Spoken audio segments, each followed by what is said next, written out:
Hi, and welcome to Real Life with Jenny. My name's Jenny Sindapadaratna. Grab your favorite drink and a snack, and we will get started. Today, I am super excited about my drink and snack. So I have Lady Grey Decaf. I know, world changing, right? I paid a little bit more for it, and it is worth every penny because I can drink it at night. Because I am not a huge chamomile fan. I mean, I will drink it if I need to, because I need something at night to kind of calm me. But now I have my Lady Grey all day long. Woohoo! And I have, because this year I decided to be festive for the 4th of July. And I was in Aldi and I found these 4th of July Twinkies. So I bought them thinking everyone would love them. And guess what? No one touched them. So I have red, white, and blue, little speckles of red, white, and blue. So don't get weirded out that it's this like solid red, white, and blue Twinkie. But I have a red, white, and blue Twinkie. Woohoo! Because no one else would eat them. All right. So let's get real. This week is a week that we look forward to every year. My daughter is at camp, and I am so excited for her. I have no idea what's going on because you lose complete contact, right? When you only have one child, your whole world kind of switches when they go on vacation, when they leave, because all of a sudden it's like this super quiet home and there's nowhere to really go, and you have nobody to drive around, and you're kind of like, what am I supposed to do now? My husband and I kind of look at each other for dinner, like, do we eat? Do we not? Like, it's kind of a confusing time for us. I think empty nesting is going to be an interesting transition in our lives, but she is at camp, and we are big fans of camp at our home. And I thought I'd come on and tell you a little why. So there's a lot of reasons that camp is a big deal for me. She's actually at a camp called Lake Geneva. It's in Alexandria, Minnesota. And it is the camp that I grew up at.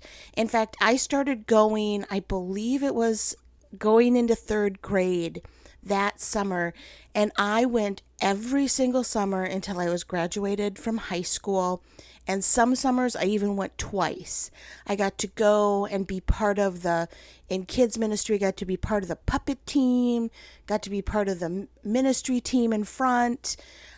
Just absolutely life-changing moments happened at camp. I'll tell you about a couple of them. So one of them was as a teenager. I was 15 years old. Yes, my daughter's now at camp and she's 15 and I'm kind of freaking out about it, but that's okay. At 15 years old, I was sitting on a bench, or a young gentleman was sitting on a bench. I'm not sure because the story's been told so many times. I'm not sure who was actually sitting on the bench. And I think he was, now that I've said it aloud. And I walked over and I said, "Hi, my name's Jenny. Do you want to be my friend?"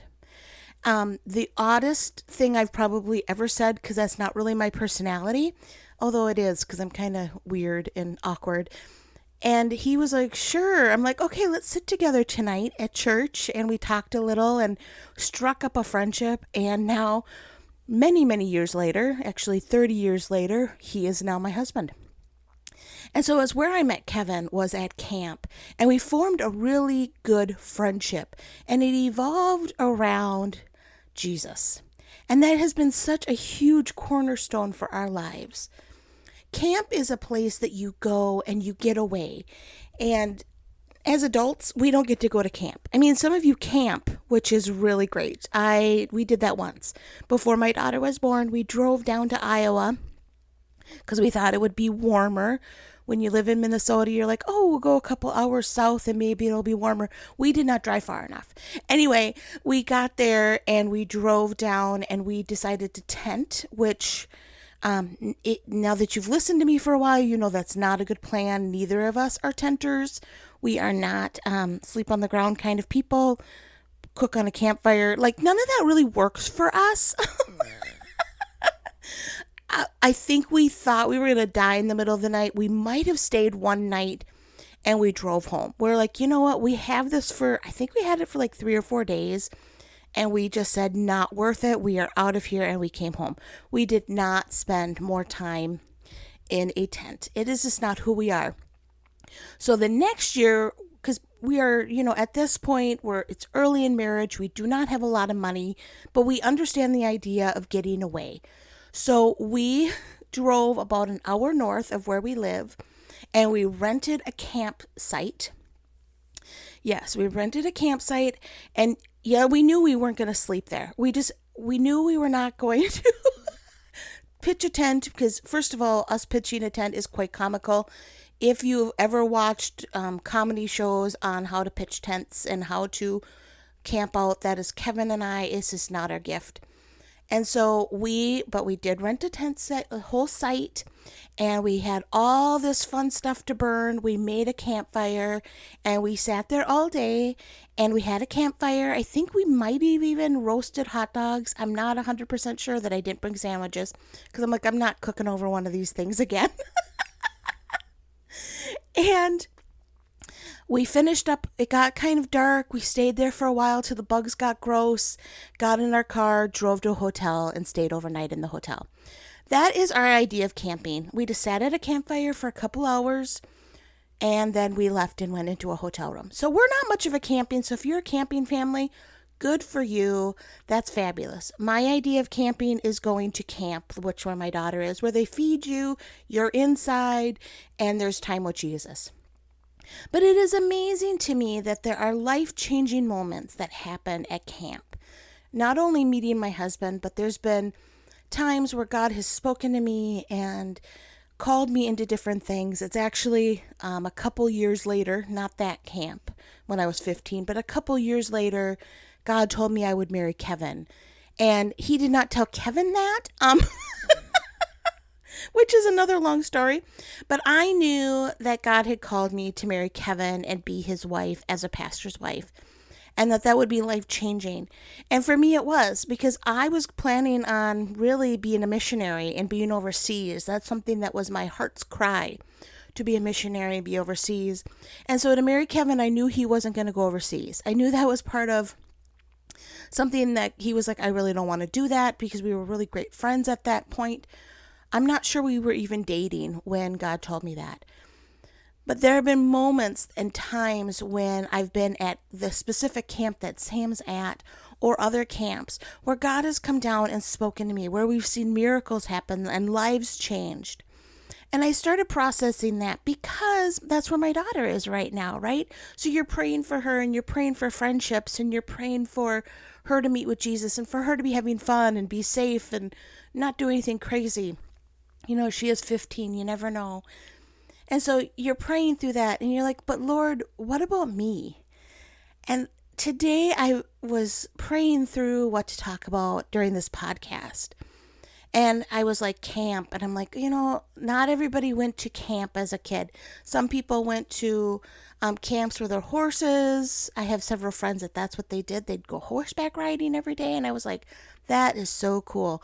We had meetings and went to like Sunday school classes and were taught discipleship, and we got to do some swimming, but that was kind of rare. But most of the time we spent just learning about Jesus. That was my camp experience. And why was that so important to me?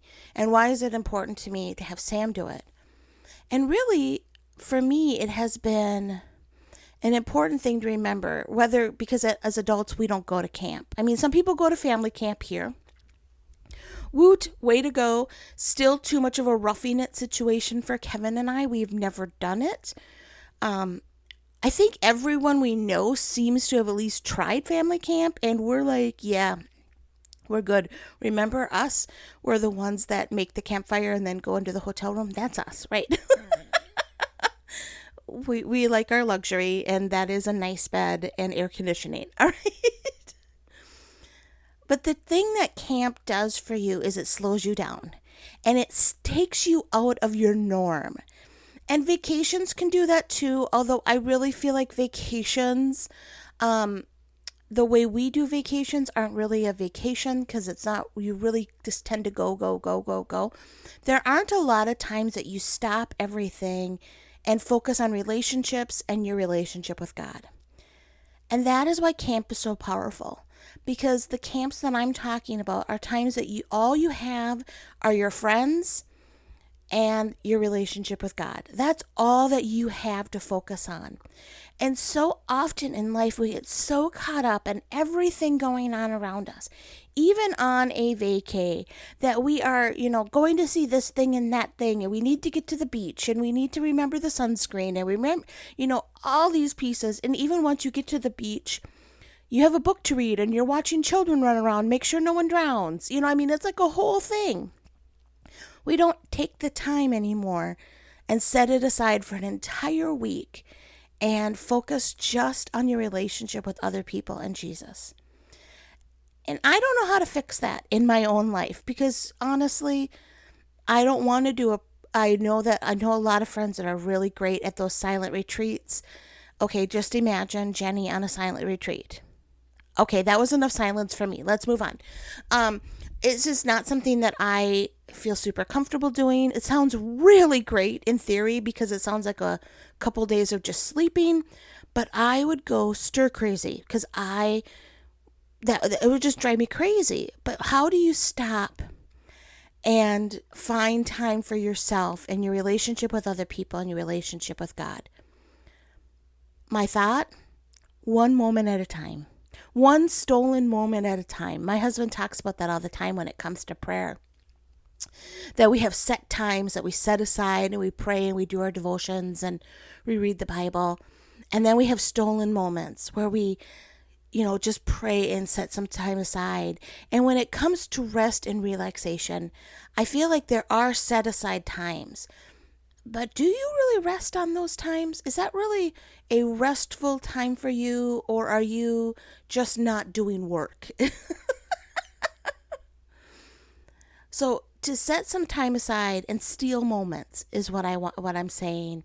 That you need to steal moments here and there, that you drink a cup of tea and you take the time that it takes you to drink that cup of tea and you just calm yourself before the Lord and say, Lord, what do you have to say to me today? That's all that you need to have these miraculous moments happen, is to quiet yourself before Him. And that's why camp is so powerful, because that is all you're doing, is quieting yourself before Him and sitting there waiting for Him to speak to you. Every camp, I was so excited about what I would see and what I would hear. And I would spend all year waiting for that 1 week, knowing that God would speak to me at that time. And it was the moment that I realized that God could speak to me outside of that, in those quiet moments before Him, that changed my life. Well, that is all I have for you this week.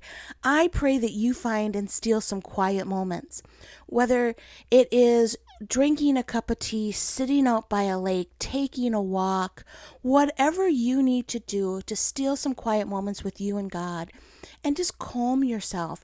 Stay away from that busyness this week and just try to find a few moments, or even better, find a camp.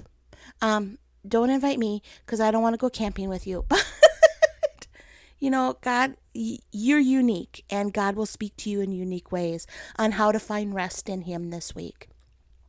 You can find me at Real Life with Jenny on Instagram and on Facebook, or you can find me at christconnection.cc/Jen. All of my information is there. I am currently booking now for Christmas. I know, crazy, right? Christmas in July. Here we are. But I am booking for Christmas. If you're interested, you all have a blessed week as we find rest in the small, quiet moments of life.